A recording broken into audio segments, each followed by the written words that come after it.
Hello students, मैं हूं गौरव गोयल। तो आज के लेक्चर में हम लोग देखेंगे थर्मोडायनेमिक्स में आगे का प्रोसेस। देखो, पिछले लेक्चर में हमने देख लिए थे टाइप्स ऑफ थर्मोडायनेमिक प्रोसेस, है ना, ये हमने कंप्लीट कर लिया था। आज के लेक्चर में हम देखेंगे कुछ टाइप के इक्विलिब्रियम होते हैं। तो वो इक्विलिब्रियम कितने टाइप्स के होते हैं? Types of equilibrium, types of equilibrium, equilibrium कितने टाइप्स के होते हैं? देखो, बेसिकली जो इक्विलिब्रियम्स हैं ये हमारे तीन टाइप्स के होते हैं। मेन अगर देखें तो ये हमारे तीन टाइप्स के होते हैं। पहला हमारा थर्मल इक्विलिब्रियम, थर्मल इक्विलिब्रियम, ठीक है। दूसरा हमारा मैकेनिकल इक्विलिब्रियम, दूसरा हमारा मैकेनिकल इक्विलिब्रियम, और तीसरा हमारा मटेरियल इक्विलिब्रियम। तीसरा हमारा क्या हो गया?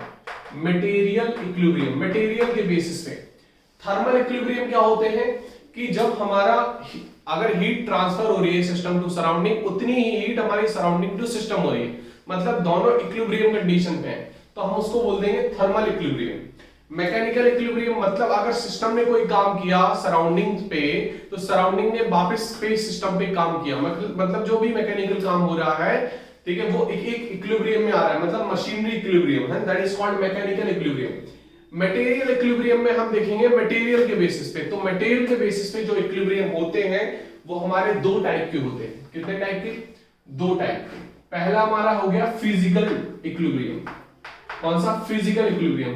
दूसरा हमारा हो गया केमिकल इक्विलिब्रियम। दूसरा क्या हो गया हमारा? Chemical equilibrium. फिजिकल इक्विलिब्रियम का मतलब समझ रहे हो? फेस इक्विलिब्रियम या फेस इक्विलिब्रिया, है ना। फेस, ये पूरा का पूरा एक चैप्टर है फेस इक्विलिब्रियम, है ना। लेकिन हम जाते हैं जब ग्रेजुएशन में जाते हैं, बीएससी में, तो हम पढ़ते हैं। तो फेस इक्विलिब्रियम को समझो इस तरीके से, अगर कोई ए हमारा है वो सॉलिड में है, ठीक है, वो हमारा किसमें? लिक्विड में चेंज हो रहा है। किसमें चेंज हो रहा है? लिक्विड में। तो जितना हमारा solid to liquid material change हो रहा है, उतना ही लिक्विड टू सॉलिड हो रहा है। मतलब ये जो एक ऐसा स्टेप आएगा जिसमें हम सॉलिड और लिक्विड फेस दोनों देख सकते हैं, उसको हम बोल देंगे कौन सा मटेरियल, कौन सा? Face equilibrium. एक टाइप का ये हो गया हमारा इसमें दो प्रोसेस हो रहे हैं, एक तो मेल्टिंग हो रही और दूसरा हमारा फिर क्या हो रहा है? फ्रीजिंग हो रही है ना। मेल्टिंग एंड फ्रीजिंग दोनों इक्विलिब्रियम में। दूसरा हमारा solid to gas. Solid to क्या हो जाएगा? गैस। मतलब गैस और सॉलिड दोनों हमको एक साथ दिख रहे हैं उस स्टेट पे, उस पॉइंट पे। तो यहां पर हम फेस इक्विलिब्रियम में, ये दूसरा प्रोसेस है। तीसरा प्रोसेस क्या हो जाएगा? जब हमारा लिक्विड और गैस दोनों इक्विलिब्रियम में होंगे। लिक्विड और गैस मतलब जब हम पानी को बॉईल करते हैं 100 डिग्री सेल्सियस पे, जब हमारा पहुंच जाता है, तो वहां पर हम लिक्विड और गैस दोनों चीज देख सकते हैं। ये हमारे फेस इक्विलिब्रियम के एग्जांपल हो गए। कौन से? फेस इक्विलिब्रियम के ये क्या हो गए? एग्जांपल्स। इतनी बात क्लियर हुई।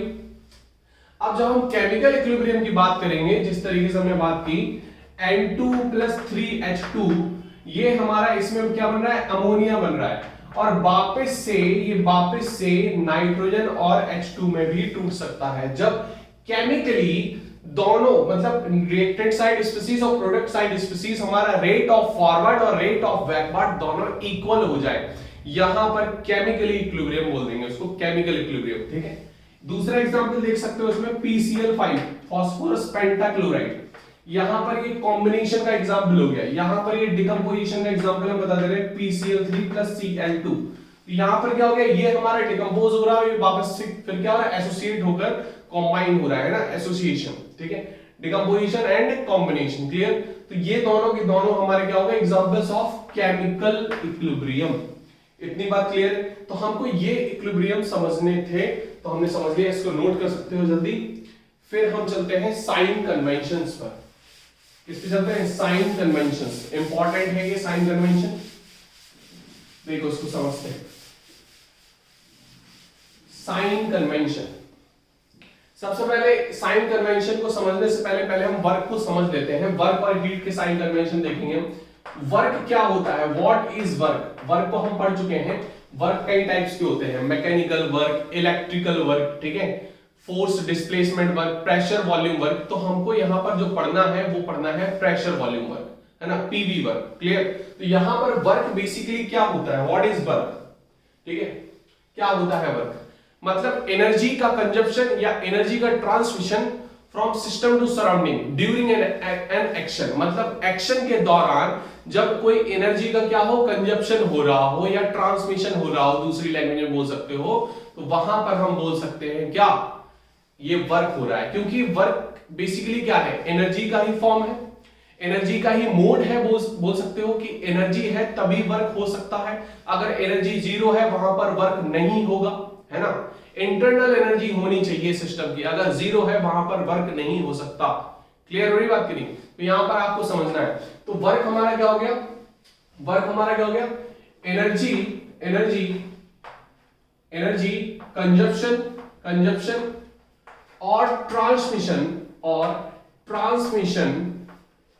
Transmission during an action from system to surrounding, clear, from system to surrounding. इतनी बात क्लियर है, सिस्टम टू सराउंडिंग, और वाइस वर्सा, उल्टा भी हो सकता है, और वाइस वर्सा। क्लियर हो रही बात क्लियर? तो यहां पर इसको हम क्या बोल देंगे, वर्क। इतनी बात क्लियर हो रही? देखो जैसे हम बात करें, ये पिस्टन है हमारा, पिस्टन पे हमारा कुछ मटेरियल रखा हुआ है, यहां पर ये बीकर में हमारा कुछ मटेरियल रखा हुआ है, यहां पर हमने पिस्टन लगा दिया। यहां पर जो भी वॉल्यूम है V1, प्रेशर हमारा कांस्टेंट लग रहा हुआ है ना, प्रेशर कांस्टेंट है, जो भी V1 हमारा है, क्लियर, जो भी वॉल्यूम है हमारा और प्रेशर जो भी अप्लाइड हो रहा है, यहां पर प्रेशर अप्लाइड हो रहा है। अब ये प्रेशर जो है वो अप्लाइड होकर यहां पर आ गया, वॉल्यूम इसका चेंज होगी, क्या हो गया, V2 हो गया। क्या हो गया, V2। इतनी बात क्लियर है, प्रेशर उतना ही था। तो जब हमारा टोटल वर्क जो निकलेगा वो क्या निकलेगा, प्रेशर हो गया V2 माइनस V1 हो गया, है ना, यही तो हो गया, यही तो हो गया वर्क, प्रेशर वॉल्यूम वर्क में यही हो गया। अब यहां पर आप जब देखोगे कि V2 का जो वॉल्यूम है V2 वो हमारा क्या है, कम आ रहा है, क्या आ रहा है, कम। तो यहां पर V2 कम है, V1 ज्यादा है, मतलब टोटल जो वर्क आएगा वो किसमें आएगा, माइनस फॉर्म में। माइनस फॉर्म, वर्क कभी नेगेटिव नहीं होगा, लेकिन इसका माइनस फॉर्म इंडिकेट बता रहा है, इंडिकेशन है, क्लियर। तो यहां पर इस तरीके से फॉर्म हो जाएगा, माइनस P डेल्टा B, क्या हो जाएगा, माइनस का P डेल्टा B। इतनी बात क्लियर होगी? तो इसको हम वर्क फॉर्म में लिख सकते हैं, इसको नोट कर लो, क्लियर। इतनी बात समझ में आ गई आपको, क्लियर। अब हम देखते हैं heat, what is heat, heat को समझते हैं, हीट क्या होती है, ठीक है। देखो हीट आपको मैं बता चुका हूं, हीट बेसिकली होती क्या है, it is denoted by small q और कैपिटल Q, दोनों से डिनोट कर सकते हैं इसको, क्लियर। इतनी बात समझ में हो रही, समझ में आ गई बात। अब देखो हीट बेसिकली क्या होती है, हीट जब हमारी फ्लो हो रही है सिस्टम टू सराउंडिंग, क्लियर, कोई एनर्जी फ्लो हो रही है फ्रॉम सिस्टम टू सराउंडिंग और surrounding to system due to the temperature difference. किसकी वजह से, टेम्परेचर डिफरेंस की वजह से हीट हमारी ट्रांसफर हो रही है सिस्टम टू सराउंडिंग और सराउंडिंग टू सिस्टम, एनर्जी बोल सकते हो, एनर्जी ट्रांसफर हो रही है, ट्रांसमिशन हो रही है फ्रॉम सिस्टम टू सराउंडिंग और surrounding to system, that is called heat, that is called heat. Clear हुई बात नहीं? तो energy energy energy which transmission which on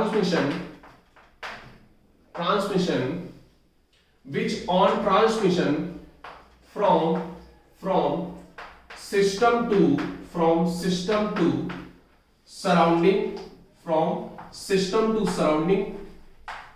और vice versa due to temperature difference, due to temperature difference, किसकी वजह से, temperature difference की वजह से, clear, that is called heat, that is called heat. Clear हुई बात की नहीं? इसको लिख सकते हो, that is called heat. Clear हुई बात की नहीं? इसको नोट कर लो फटाफट।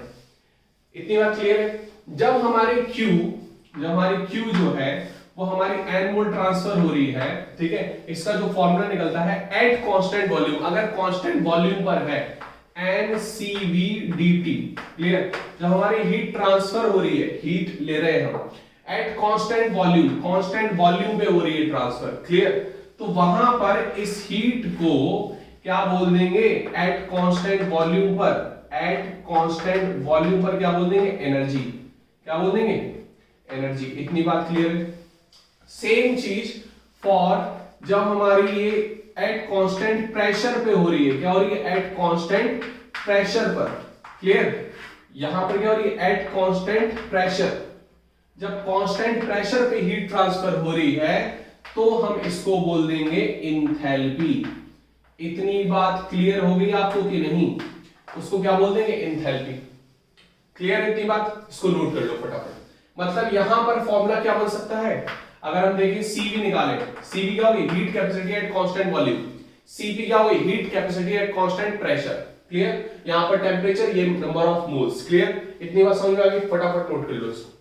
सारी चीज आपको नोट करनी है। क्लियर, सारी चीज आपको नोट करनी है। इतनी बात आपको समझ में आ गई होगी। अब हम देखते हैं साइन कन्वेंशन। अब हम देखते हैं साइन कन्वेंशन। यहां पर वर्क और हीट को हमें समझना था, अब हम देखते हैं साइन कन्वेंशन। साइन कन्वेंशन, यहां पर ध्यान देना, साइन कन्वेंशन में फिजिक्स और इसमें थोड़ा सा डिफरेंस है। यहीं पर डिफरेंस क्रिएट होता है थर्मोडायनेमिक्स में, फिजिक्स और केमिस्ट्री में, क्योंकि फिजिक्स जो है वो हमारी बड़े लेवल की स्टडी है ना, बिगेस्ट। यहां पर केमिस्ट्री जो है वो माइक्रोस्कोपिक लेवल की स्टडी है। तो जो सिस्टम की स्टडी है वो केमिस्ट्री करता है, सराउंडिंग के रिस्पेक्ट में जो स्टडी करता है वो फिजिक्स करता है। यहां पर ये ध्यान देना है, ठीक है। तो यहां पर ध्यान देना है जरा सा, यहां पर ये सिस्टम है और सिस्टम पर हम वर्क किए जा रहे हैं। क्या किए जा रहे हैं, work. Clear, work on the system. Work किस पे हो रहा है, वर्क ऑन दी सिस्टम। किस पे हो रहा है, सिस्टम पे। तो जब वर्क सिस्टम पे हो रहा है तो सिस्टम की एनर्जी बढ़ेगी ना, क्योंकि वर्क हो रहा है इस पे, तो इसकी एनर्जी बढ़ेगी। ठीक है, तो यहां पर ध्यान देना कि एनर्जी किसकी बढ़ रही है, सिस्टम की। जब भी एनर्जी का बढ़ना होगा तो उसको हम पॉजिटिव ले लेंगे, क्योंकि हमें सिस्टम से क्या हो रहा है, फायदा हो रहा है। तो हम क्या ले रहे हैं, पॉजिटिव, क्योंकि हम लोग स्टडी किसकी कर रहे हैं, सिस्टम की। क्लियर, तो हम क्या हो जाएगा, पॉजिटिव। क्या ले लेंगे, पॉजिटिव। इतनी बात क्लियर है। सेम चीज अगर वर्क हमारा बाय द सिस्टम हो रहा है, बाय द सिस्टम हो रहा है, मतलब यहां पर सिस्टम काम कर रहा है।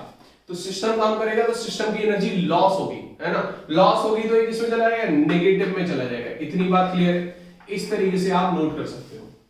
क्लियर, तो ये हो गया हमारा वर्क का साइन कन्वेंशन। सेम चीज अगर हम हीट की बात करें तो हीट हमारी एब्जॉर्ब हो रही है, heat absorb by the system, by system, heat absorb by system. तो एब्जॉर्ब कर रहा है सिस्टम एनर्जी, ठीक है, हीट एब्जॉर्ब कर रहा है तो एनर्जी क्या हो रही है, इसकी बढ़ रही है ना।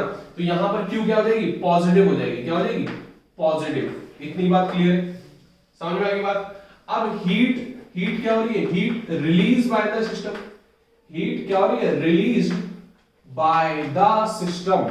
अगर रिलीज हो रही है बाय द सिस्टम तो यहां पर जो हीट ले लेंगे वो ले लेंगे हम नेगेटिव। इतनी बात क्लियर है आपकी, इतनी बात क्लियर है। इसको फटाफट नोट करो, फटाफट इसको नोट करो, क्योंकि ये बहुत ज्यादा इंपॉर्टेंट है। क्लियर, बहुत ही ज्यादा इंपॉर्टेंट है। क्लियर हो रही बात, ओके। इसको हटा देते हैं। अब हम पढ़ते हैं थर्मोडायनेमिक्स के लॉस की। अब स्टार्टिंग होती है। हमने फ्रेमवर्क लगभग बना लिया है थर्मोडायनेमिक्स को पढ़ने के लिए। अब हम बात करते हैं लॉस की। देखो एक चीज याद रखना, हम आपको शुरुआत में ही बता दे रहे, थर्मोडायनेमिक्स में हमको 4 लॉ पढ़ने हैं। पहला आया फर्स्ट लॉ, ठीक है। फर्स्ट लॉ के बाद आया एक ऐसा लॉ जो बेसिक होता है, फर्स्ट लॉ से भी ज्यादा बेसिक है, जो बेसिक कॉन्सेप्ट बनाता है। अब फर्स्ट से पहले तो नंबर आ नहीं सकता किसी का, तो उसको डाल दिया जीरोथ लॉ। तो जीरोथ लॉ हमको पढ़ना है, फर्स्ट लॉ पढ़ना है, सेकंड लॉ पढ़ना है और थर्ड लॉ पढ़ना है। तो हमारे थर्मोडायनेमिक्स में कितने लॉ हो गए, 4 लॉ। क्लियर होगी बात नहीं, याद रखना थर्मोडायनेमिक्स कितने लॉ है, 4 law. Zeroth law, first law, second law and third law. तो अब हम स्टार्ट करते हैं जीरोथ लॉ की। इसकी स्टार्ट करते हैं, zeroth law of thermodynamics, of thermodynamics, zeroth law of thermodynamics. देखो जीरोथ लॉ हमारा सबसे बेसिक लॉ है, basic law of thermodynamics. Basic law of thermodynamics. क्या है? बेसिक लॉ है थर्मोडायनेमिक्स का। क्लियर? और ये किस पर बेस्ड है? किस पर बेस्ड है? It is based on thermal equilibrium. किस पे बेस्ड है ये? Thermal equilibrium. अभी हम टाइप्स ऑफ इक्विलिब्रियम पढ़ चुके हैं ना, ये किस पे बेस्ड है? This law is based on thermal equilibrium. Clear? तो इसको हम थर्मल इक्विलिब्रियम लॉ भी बोलते हैं। क्या बोलते हैं? Thermal equilibrium law. क्लियर? इतनी बात समझ में आ गई? इतनी बात क्लियर है? इसको नोट कर लो फटाफट। क्लियर? या लॉ ऑफ थर्मल इक्विलिब्रियम भी बोलते हैं इसको। It is based on thermal equilibrium. So it is called law of thermal equilibrium. Law of thermal equilibrium. Clear? So it is called law of thermal equilibrium. यहां पर ध्यान से देखना, अगर सिस्टम हमारा ए है, ठीक है, ये सिस्टम बी से हमारा क्या है? थर्मली इक्विलिब्रियम में है। इसमें थर्मली इक्विलिब्रियम है। क्लियर? और हमारा बी जो है वो सी से, एक दूसरा सिस्टम है सी से, ये किसमें है? थर्मली इक्विलिब्रियम में है। किसमें है? थर्मली इक्विलिब्रियम में। ए बी से थर्मली इक्विलिब्रियम में है और बी सी से थर्मली इक्विलिब्रियम में है। इतनी बात क्लियर होगी? ए किससे थर्मली इक्विलिब्रियम में है? बी से। और बी किससे है? सी से। तो it must be in thermal equilibrium of A and C. मतलब ये ए और सी भी हमारे आपस में थर्मली इक्विलिब्रियम में होंगे। ये हमारा क्या बताता है? Zeroth law. Clear? Zeroth law क्या बताता है? अगर ए सिस्टम बी से थर्मली इक्विलिब्रियम में, क्या याद रखना है आपको? Thermally equilibrium. तो बी और सी से भी थर्मल इक्विलिब्रियम में है, तो A must be thermally equilibrium with C system. Clear? यहां पर आपको ध्यान रखना है। ठीक है? लिख लो इसको। इसमें लिख सकते हो statement, when the law states that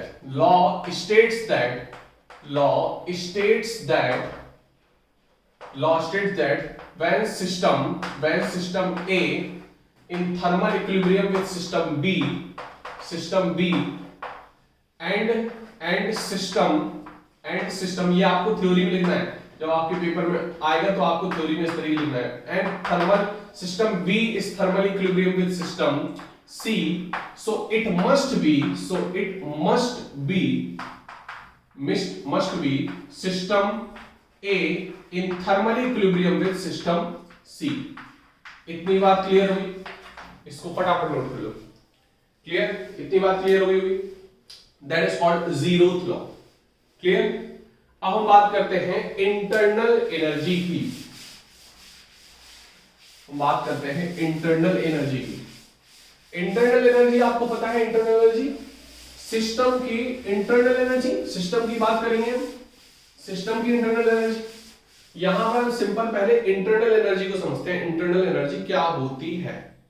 clear? फिर हम जाते हैं आगे। क्लियर? तो इंटरनल एनर्जी बेसिकली क्या होती है कि sum of all energy of a system, मतलब सारी एनर्जी जो सिस्टम की होती है, काइनेटिक, इलेक्ट्रिकल, न्यूक्लियर, ठीक है, पोटेंशियल, सब कुछ, सारी एनर्जी हमारी जो समेशन होगा that is called internal energy. Clear? Summation of all energies of a system, internal energy. Internal energy को हम दो तरीके से देखोगे आप बुक में। एक तो सबसे पहले ये यू फॉर्म में दिखती है ना, यू फॉर्म में, और इसको ई से भी कर सकते हैं। तो जब हम चेंज इन इंटरनल एनर्जी देखते हैं तो डेल्टा यू या कभी कभी डेल्टा ई भी हमको मिल जाती है। क्लियर? तो ये हमारी इंटरनल एनर्जी होगी। तो इंटरनल एनर्जी क्या होगी? The sum of all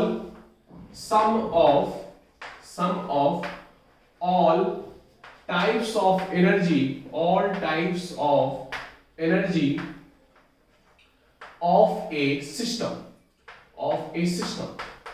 some of all type of energy of a system. Clear होगी बात कि नहीं? इतनी बात क्लियर है?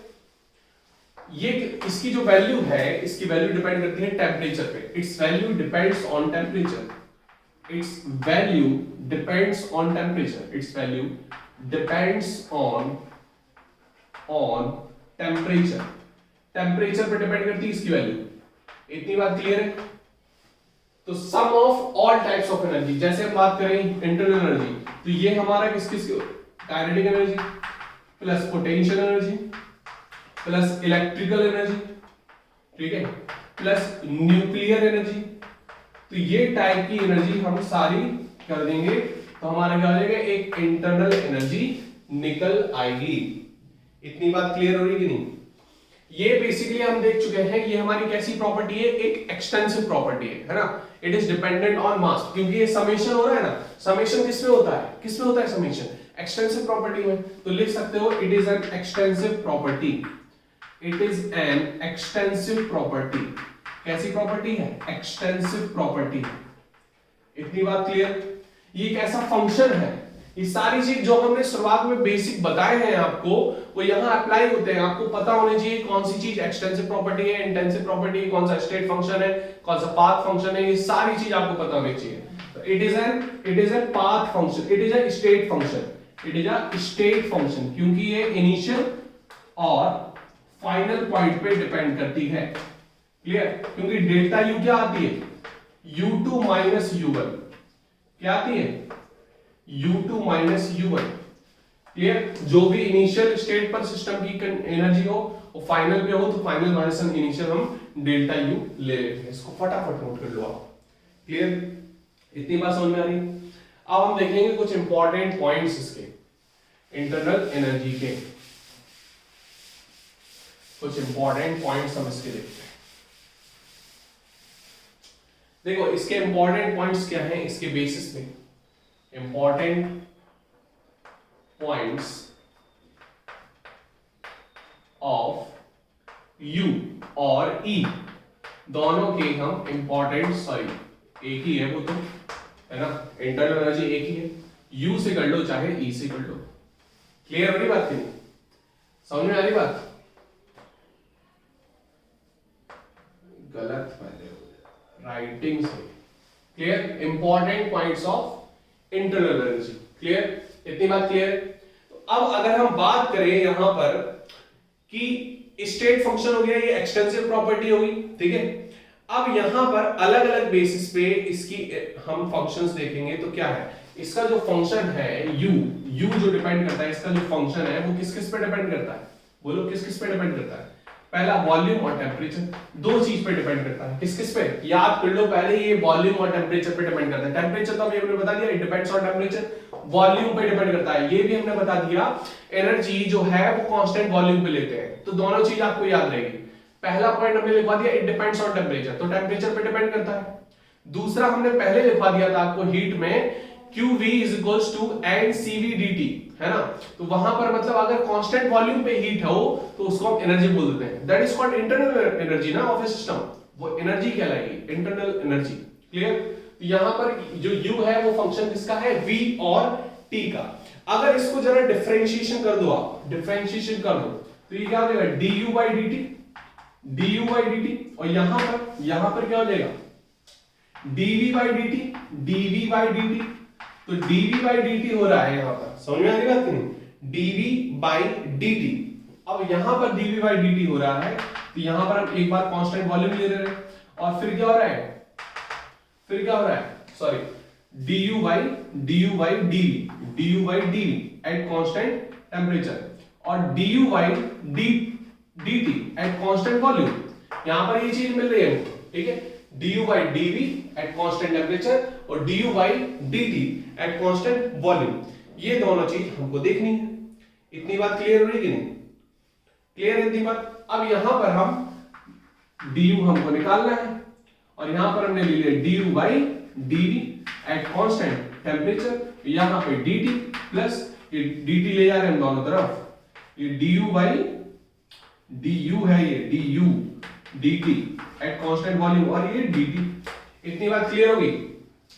अब यहां पर अगर हम बात करें एट कांस्टेंट वॉल्यूम, किसकी बात करें, एट कांस्टेंट वॉल्यूम, बोलो कितनी बात क्लियर है? अगर हम यहां पर बात करें एट कांस्टेंट वॉल्यूम, आइसोकोरिक में dv 0 होगी, आइसोकोरिक में क्या हो जाएगा, dv 0 होगी। तो dv 0 होगी तो कौन सा सेक्शन यहां पर 0 हो जाएगा, बोलो ये वाला कि ये वाला, कौन सा सेक्शन 0 हो जाएगा, ये वाला सेक्शन 0 हो जाएगा। क्लियर हो गया कि नहीं? यहां पर वॉल्यूम कांस्टेंट नहीं है, यहां पर तो कांस्टेंट है, यहां पर कांस्टेंट नहीं है, तो ये वाला सेक्शन क्या हो गया, 0। तो जो du आएगी एट आइसोकोरिक। तो आइसोकोरिक में क्या हो जाएगा, ये सेक्शन 0, ये सेक्शन 0, तो du बराबर हमारा क्या हो जाएगा, du by dt at constant volume, that is called dt। Clear, ये सेक्शन हमारा मिल जाएगा। बोलो एट आइसोकोरिक, तो आइसोकोरिक में क्या हो जाएगा, dv हमारा क्या होता है, 0 होता है। क्लियर, मतलब चेंज इन वॉल्यूम हमारा क्या हो जाएगा, 0। बोलो इतनी बात क्लियर है, इतनी बात क्लियर है कि नहीं है, इसको नोट कर सकते हो कि नहीं, इसको नोट कर लो एक बार जल्दी फटाफट। इतनी बात समझ में आ गई होगी आपको, क्लियर है ना, इसको नोट कर लो फटाफट। अब अगर हम आइडियल केस में देखें, तो आइडियल केस में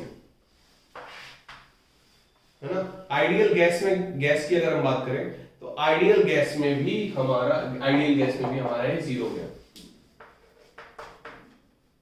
for ideal gas, for ideal gas. तो आइडियल गैस में हमारा कुछ चेंज नहीं होता है ना, वॉल्यूम चेंज नहीं होता है, वॉल्यूम हमारा कांस्टेंट होता है, no delta V 0 delta H 0, that is called ideal gas ना। आइडियल गैस को स्टेट, आपने स्टेट्स ऑफ मैटर पढ़ा होगा, delta V 0, no change in volume, no change in enthalpy, है ना। तो यहां पर ये सेम चीज आएगी, तो हमारा क्या हो जाएगा, du इज इक्वल टू क्या हो जाएगा, du by dt at constant volume और dt। इसको नोट कर लो फटाफट, और ये चीज हमारी क्या हो जाएगी, 0, और ये वाला सेक्शन हमारा क्या हो जाएगा, इसके लिए 0।